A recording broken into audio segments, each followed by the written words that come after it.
adult traumas, whether you're in combat in Iraq and Afghanistan or in a really bad car accident in which you're injured, the final common pathway in the brain is very similar, so the symptoms are the same.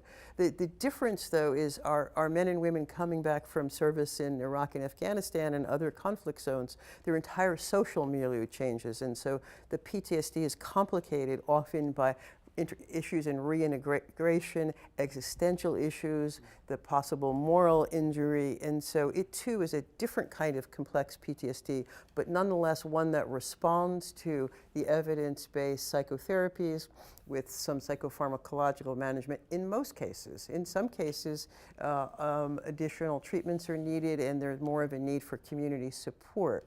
That's a great point. I never put it together, but that you're right, that people that have a car accident or signal trauma, they can go back to their sort of support network, right. And it's all been scaffolded to some degree. But if you're reintegrating back, coming back from Iraq or Afghanistan, it's not there. Right. Often you haven't seen your spouse or your children for years. You don't have a job. If you've decided to separate from the military and retire, you have to go back out in the workforce. Your colleagues don't appreciate necessarily what you've seen. And most cases, most of the men and women we see with PTSD always think that the other guy, the person that was injured more severely, or maybe their buddy who was killed, that situation is worse, and so they don't tend to their own needs, unfortunately.